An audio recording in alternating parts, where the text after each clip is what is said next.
Hello everybody, my name is Paris Stu, and today we're going to talk about how to take a psychiatric history for your CAS examination.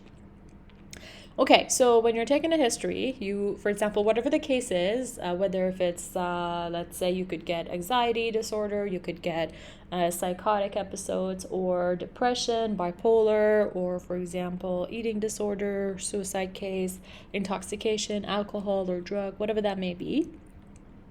Guess what? Whatever the case is, it's going to fit through this. This is the pretty much framework that you're going to go through. And the only difference is that for each one, different topic or whatever the case is, the only part is this one right here. So for example, if you get a specific case of, let's say, psychotic or psychosis, and guess what? You already have it here. You're going to take those, whatever information you have, you're going to bring it up here and make it specific. And you're going to ask those questions here. If it is, for example, self-harm, or suicide, you're going to take that, you're going to push it all the way up here. You're going to ask about specific questions. And each of these disorders have a specific set of questions you need to ask them in addition to everything else, like you can see, that you have to ask. Okay? So remember, whenever you're taking a history, you're going to ask all of these things as you see, plus the only thing that's different for each case is that there's specific questions for each case. And we're going to go through them as I can teach you. So first, you're going to introduce yourself. Hello, my name is Paris Stu, for example. I'm a fourth-year medical student at so-and-so, or I'm a psychiatric oncologist at this hospital, whatever the case is. And you're going to tell them the purpose. For example, my understanding is that your GP has referred you to me regarding the case of depression, for example. So we're just going to talk about that today. Is that okay with you? Okay, so you've pretty much got all these points for now. Then you're going to ask an open-ended question. Let them tell you what's going on, because usually what's happening there, for example, if it's a case of depression, they're going to probably mention a bunch of these stuff, or you're already set to. But what you're going to ask them is, when did it start? And when it started, what was the trigger, and the duration. Duration is super important in psychiatric history, because whenever you write this down, it's going to help you in your what? Differential diagnosis, exactly. So what do I mean? For example, for adjustment disorder, it's usually 1 month. So something happens, so a car accident or someone passing or whatever the case is, about a month, 1 month later, or up to that 1 month, you will start seeing, for example, the patient's symptoms. And that's, for example, adjustment. For depression, is 2 weeks or more. For panic, usually is 1 month or so, or within 1 month. For GAD, it's several weeks. As you can see, duration is very important for a psychiatric history, and all of this is mentioned in your textbooks. Feel free to just go through your different for the durations for your differential diagnosis, because that's super important here. As you can see, everything here has a reason why it's here, because it's helping you either in your differential or your management. You're going to ask about other symptoms that they're experiencing, and then what makes it better and worse, kind of like Socrates situation. And then you're also going to ask about a patient's insight. Do you know what's going on? Do you feel like you have depression, or do you think there is, for example, do you feel like you had a manic episode, or whatever the case is? The reason why you want to ask that is because you want to know if the patient has an insight, and this is important for which part later on, guys? Exactly. This is important for your treatment. Why? Why is that important? Because if a patient has insight, guess what you can do? You can do cognitive behavior therapy. That's the treatment. However, so what is that? For example, you sit down with a patient and you, for example, talk through the issues, and they have to be willing to work on it. They should acknowledge their issue, and they have to go home. They get homeworks, and, it's a constant back and forth, several, episodes that you need to go and sit with the doctor, and several, like 15 to 20 hours or so. So you can see you have to put work into it. But if a patient does not have any insight as to what's going on with them, guess what? They also might not even want to go do the CBT, or they can't even do it because they think there's nothing wrong with them. Actually, oftentimes the patient will present to you, for example, husband brought me here, even though I'm fine, I don't understand what's going on, right? So when you see no insight, then you're also thinking your management, because that will affect it right there. You're going to ask about core symptoms, and again, specific questions regarding that particular case. So if it's a psychotic case, you're going to ask all these questions, bring it up. You're going to be specific to it. For example, let's say if it's a case of like psychotic or psychosis, you're going to ask about hallucinations and delusions. For hallucinations, what do you ask? Auditory, visual, there are other ones too, olfactory, gustatory, tactile, and whatnot. And the way I do it, and I usually go by order, so that I never forget it. You're going to do this for psychotic episode. If this is a case of depression, only one question is enough and you can go next. So I start from the ears. So I'm like, do you hear voices that other people can't hear? Then go to the face, your eyes. Do you see things that other people can't see? Then your nose. Do you smell things that like there's nothing to smell? For example, you smell like a watermelon, but there's no watermelon around, right? Then come down to taste. Do you taste something even though you don't have anything in your, like, you didn't eat anything, right? And then it's the touch, because you have to pick something up to eat it, right? So it's the touch. Do you feel like someone's touching you if there's no one around, right? So as you can see, you can just take those questions one at a time. Again, if it's a psychotic case, you also want to ask about delusions. For example, do you feel like someone's following you? That's a delusion. What's a posh name for that? It's delusion of persecution. Good job. If I ask you, for example, do you think that the person in the TB is talking to you or is plotting something against you? If the answer is yes, then this is delusion of reference. Good job. If I, for example, ask you, you have superpowers, and you said yes to me. These are all for delusions, by the way. And you said yes. This is the delusion of the grandeur. You can also have delusion of love or guilt, and so on and so forth. But again, if this is not a case of psychosis, you're not going to ask those questions. Just one question per each of these categories is fine. But since this is a case of, let's say, psychosis, I want you to take everything that I just said, and you actually have to take that history and you're putting it up, and as I expanded, you're going to expand those. Then the rest of the history, it's easy. How's your mood? How's your interest been? The things, for example, you used to like reading a textbook, whatever, can you still do them? Oh no, they don't excite me anymore, and I don't read anymore, for example. How about your concentration? Oh, doctor, I still have to read the same page like 3-4 times. I don't have concentration. My self-esteem is pretty low. Do you, for example, ever feel guilty? If they say, for example, oh yes, you know what, the car crash that happened outside, it's my fault. And you are saying, well, how come? Why would you say that? Well, because I forgot to pray yesterday, and you know what, if I had prayed, I could have prevented that car crash. So they're out of their control. So this is feeling of guilt. If that, for example, is there and all of these are low, guess what? That could be for example, a depression case. You might have the depression in your hand.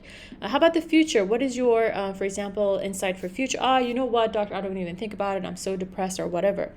Or if this is, let's say, if this is a case of a suicide or self-harm, this question is very important to ask, because they might tell you about the future plans, right? So don't miss that question. You're going to ask about sleep and appetite. If it's, for example, a depression, it might be down or it might be up. You never know. You want to ask that. If it's bipolar, they might say, oh, I'm sleeping super less in the hyperactive part of the bipolar.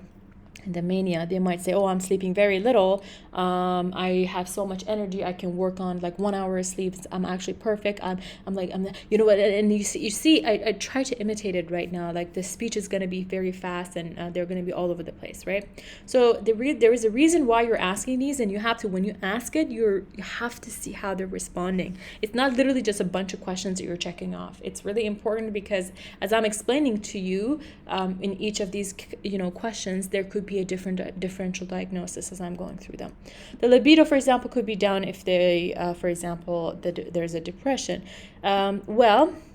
Let's say if this whole thing we started off was a case of, we started with a case of psychotic episode. So you already asked these questions, right? So you don't need to ask these two. What you have to ask is about thought disorder, and you want to ask about, do you think that someone is putting thoughts into your head? That's insertion. Do you think someone's stealing your thoughts or taking thoughts out of your head? That's withdrawal. And do you think other people can read your mind? That's broadcasting, right? So they might be scared, like, oh my God, I'm really afraid, for example, that they're gonna, read my mind, so I'm gonna kill myself. That way they can't access my family. You actually might hear things like this, unfortunately. So you need to be aware of that. You also want to ask them if they are a risk to themselves, others, or others might want to hurt them. And then as you ask all of these questions, right? You're going to come down to, well, we've been talking for a bit. How do you think this has affected your life? This is important to ask why, because it tells you how serious the case is. Oftentimes when you ask, how has this affected your life? The patient will ask you, well, what do you mean, doctor? So in that case, be ready to give examples. And I've written them down for you. So you're going to ask about these categories. One of them is relationship. The other one is work. Relationship is, do you still talk to your parents? Or your siblings if they have any. Oh, you know what? I haven't even got a hold of him for the past 2-3 months. Or do you have a partner? Yeah, I don't even talk to him. We sleep in separate bedrooms or or whatever the case is. Or we're about to get divorced. So you can see the impact is huge, right? Or if they have children, because you usually, if you're a parent, have a duty such as cooking for them, cleaning the house, taking care of them, their hygiene. And so those might be affected. So if you can't take care of yourself, you can't take care of your child. And again, as you can see, it has like a rolling down effect. Work, are you still working? No, doctor, I got laid off because of whatever the case is, because of my drinking, or my aggression, my anxiety, because I couldn't focus, or whatever the case is. So get that out too. You also want to ask about alcohol, drug use, or substance abuse as well as anxiety. And if they said yes to, for example, alcohol or substance, please ask them what type it is that they're drinking, get when did they start, and what frequency. Keep it light if it's not, for example, a case of alcohol consumption or whatnot. Anyways, we're going to talk about previous medical histories and medication. Ask about, for example, mania, anxiety, depression, those kind of stuff. If there's any meds, ask what they are. If they've hospitalized before, especially for psychiatric hospitals, and have they ever tried to harm themselves? Ever been ever had any issues with the police officers? Then you're going to say thank you, and you're going to ask them about if they think they need any, if they think they have any issues, if they can benefit from any treatment, and then also close off by saying thank you so much. Do you have any questions for me? This is perfect if you can go through it. Now, this was one example that I gave you, and I tried to fit in different, for example, questions. If this was alcohol consumption, then what you're going to do, again, you're going to ask every single thing, but you're going to be brief. You're going to give one example of hallucination, one example of, you're just going to move on. But what you're going to focus on is alcohol. You're going to take this alcohol, you're going to bring it up here, and you're going to ask specific questions about it. Now, what do I mean by that? So, when did you start drinking? For alcohol, for example, when did you start drinking? Since when has it become problematic? And I usually like to do this. Let me just bring this page again. For alcohol, I do this. This is the starting point. This is the duration. And this is the end. For alcohol, I always do this. I say at the beginning, why did you start drinking? At the beginning again, what's the trigger? So why are you drinking? What's the trigger? What type of alcohol is it that you're drinking? So for the duration, how long have you been drinking for? Since when has it been problematic? Do you feel like, again, for the duration, do you feel like you need to drink more in order to get the same effect as well? When you drink during this time, are you alone or are you with others? And then when you want to stop, so this is this end. Do you feel like you're having a hard time stopping, or is it easy for you to stop? And this is to know if they have any issues, for example, with control. So these are the specific questions you can ask. Obviously, there's so much more you can, but make sure you at least ask these things. And then you want to ask the CAGE questionnaire. Do you feel like you're cutting down? Or do you feel like you need to cut down? Do you feel like you get annoyed by people telling you to stop drinking? G is for guilty. Do you feel like you ever have guilt over the time, for example, when you drink? They might tell you, yes, doctor, I actually get mad, or whatever, I go to bars, I start fights, or whatever the case is. And E is for eye opener. Like when you wake up in the morning, do you feel like you need to drink? Or do you feel like you need to drink to get over a hangover? So you're going to ask the CAGE, and these are the specific questions, for example, for alcohol, right? If it was drug or substance abuse, to the point that you are also causing a self-harm, well, guess what? You're going to bring self-harm up here, and you're going to ask the specific questions about self-harm. And how is it that you ask about those? You have to ask about before, during, and after. So what would you do before? What'd you do during? So the before is like, what did you plan to, for example, use to hurt yourself? Let's say 50, like they might say, oh, pills. Okay, how many pills? What type of pills? Get those information. When you were thinking of doing it, were you alone? Yes, I was alone. And then did you, and this is very important, these pills, for example, did you use it with alcohol or like a wine or whatever, or is it, what was it, with water? With water. And these are all before, as you can see. And so before, these are all before. So, and then when you were about to do it, did you, for example, leave a note?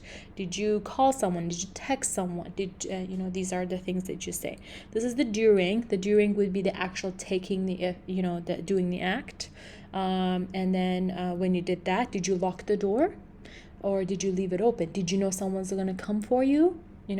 Did you know anyone was coming home, or someone's going to be home soon when you did this? These are important. And what did you do? For example, I went to the bed and I lied on it, or whatever the case is. And also, when you did this, did you know this was going to actually hurt you, or yes or no? I was pretty sure that, I was going to, so-and-so, or no, I didn't think. So whatever the case is, make sure you ask those. And after is when you woke up, or was the first thing you remember.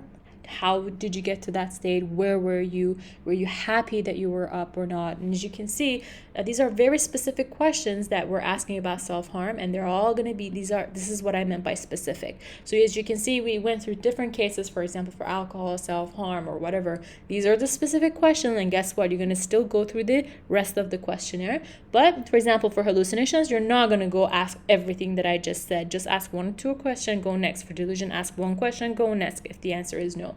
Right? So the meat and butter for that would be based on the presenting complaint. For example, whatever that may be, if it's a alcohol consumption, you're going to exploit that in here. Okay? Anyways, guys, I hope this helped. If you have any questions, please let me know. I'll try my best to answer them.